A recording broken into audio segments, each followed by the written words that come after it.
is the Investor Connect podcast program. This is Hall T. Martin. I'm the host of the show, in which we interview angel investors, venture capital, private equity, family offices, and many other investor groups for startups and growth companies.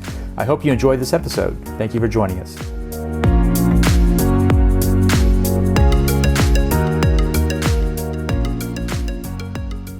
Well, hello, this is Hall Martin with Investor Connect. Today we're here with Dave Sanders, who is an angel investor and membership chair at SAC Angels, that's Sacramento Angels, a long-running angel group based in Sacramento, California that's been investing in high-potential early-stage startups since the late 1990s. Through SAC Angels, Dave helps source, evaluate, and co-invest in seed-stage companies, primarily in Northern California, but also beyond, with a strong focus on technology and innovation. The group doesn't just bring capital to the table, they bring mentorship, connections, and real management experience, working closely with founders as they navigate those messy early stages of growth. Dave, thank you for joining us. You bet. Glad to be here. So where are you calling from today? From El Dorado Hills, California. Well, great. Let's talk about your experience at SAC Angels. What is the mission and evolution of SAC Angels and its role in strengthening the Sacramento startup ecosystem? Yeah, SAC Angels was founded about 26 years ago. We just celebrated our 25th anniversary about a year or two late, so that's why I'm guessing that's about when we started. We have a pretty active angel group of about 70 members. We do about 15 to 20 transactions a year. I'd say heavily focused on the western part of the US, even though we're open to opportunities all over the country. Mostly broad-based tech, probably 70, 80% in that category. I would say most of the companies coming to us are looking to raise anywhere from $750,000 to 2.5. We created a multi-class LLC a number of years ago. So what that allows us to do, Hal, is write one check, which keeps the cap table clean, but it also seems to motivate our members to write more checks. We're typical check size is anywhere from 100 to 250K. I think the largest I can remember is about 450. And we've done some follow-on. So I would say mostly seed stage investing, a little bit of Series A, a couple of SPVs, and that's pretty much it. Great. So what are some of the key characteristics you're looking for in early stage founders when evaluating an angel investment for them? Yeah, I think clearly their ability to articulate their message well. So we understand, as an angel group, we may not have domain expertise in every segment of the marketplace, right? So I think it's incumbent upon the founder, CEO, to be able to explain quickly what the opportunity is, the problem that they're solving. And ideally, they've had some form of track record of success in the past. Maybe it's not their first CEO type role or founding role. Those would be some of the things we look for. And, I'm trying to assess their ability to continue to raise capital because most of these companies will succeed or die based on getting access to follow-on capital. So I think those are some of the things we focus on. And so what are some of the sector or technology themes that are currently most compelling to SAC Angel members? Well, everything is, has a touch of AI in it, but, how do you migrate from, basic LLMs to solving a particular workflow issue in a targeted niche, something that can convince us that they can build a moat around it, and they have enough deep expertise that makes them stand out and unique. So they're leveraging AI in order to accelerate their growth into that market segment. So that would be one area. I think there's a lot of opportunity in health tech generally. We have an aging population. There was tremendous amount of dollars being spent, and we get to see lots of deals, solving medical and health related issues. So how do you see regional angel groups compete and collaborate with the coastal venture groups on both the West and East Coast there? I look at us as part of a triangle between Sacramento, San Jose, and San Francisco. So as far as I'm concerned, we love it when they lead and we follow. Many of our deals, we're not the lead, right? So we'll work with organizations like Berkeley Skydeck. We also created a collaboration between about 14 angel groups called InSync Angels, and we love sharing deal flow. So it's not competitive for us, for the most part, I think one of the things that really helped us is in 2021 we did 19 transactions. That ranked us number one in the state of California, number three in the country. Since then, our ability to get access to deal flow has dramatically increased. So I think that's been a big play. And then personally, I connect quite a bit with other angel groups and VCs that, may be looking to close out around, and we're able to move quickly. So we do 7 formal dinners a year. About 100 companies compete for 2 slots, just to give you an idea. Usually at least one get funded if they get to that point. But I'd say a good 20% of the deals, we have to move more quickly. Some of the best deals don't seem to line up with our dinner schedule. So we've been able to write checks. We have a subset of our group that's willing to move quickly. And if there's a strong lead, we have access to a good data room. We can write a check in less than 30 days. I brought an AI company to the plate a couple of years ago. We wrote a check in 3 days. And then 6 months later, the company was doing a follow on, and we wrote another check in 3 days. The first check was 125. The second one was about 250.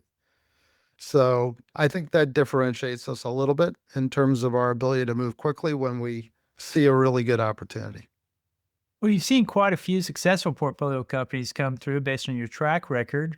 What are some of the lessons learned from successful portfolios and what differentiated them early on? I wish I could say we are omniscient and really know how to pick winners. I think, there's some basic blocking and tackling. I think the benefits of having an angel group that's been around as long as we have and the level of experience we have in our group, the basic things like you don't make the mistakes in a term sheet that you would when you're first getting started. So that would be something that I think we found helpful, from our leveraging our experience. And then really, I think hyper focused on the initial team. Have they worked together and what kind of track record they have? And once again, their ability to present, in my view, is a big deal. We've seen many good companies fall apart because they just can't raise follow on capital. So you see a lot of founders out pitching. What do you tell them to do before they go out to raise that first round? What mistakes do you see them try to avoid? Well, the first thing I tell them is, why are you looking to raise dollars?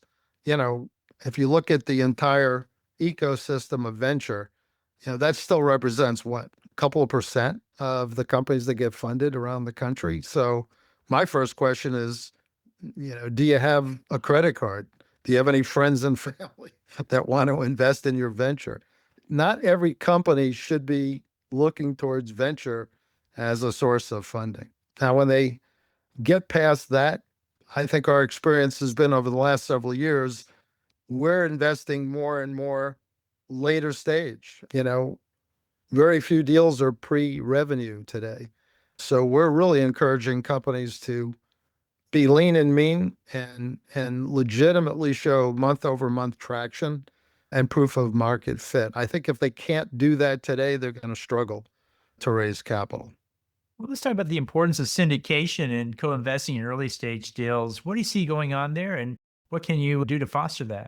Well, I think we are fostering that, just once again based on the Insync Angels thing that we've created, our connections to some of the other more successful accelerator groups that we're familiar with. But I think when you get right down to it, it still comes down to relationships. Even though I'd like to say we automate the process of sharing deal flow, it makes a big difference when we personally know somebody in another angel group or show up at one of their dinners or vice versa, they come to one of ours and you build on that kind of a partnership. I think that's where you get a chance to see more quality deals. Great. And then, so how does SAC Angels support companies beyond the capital? What do you guys offer?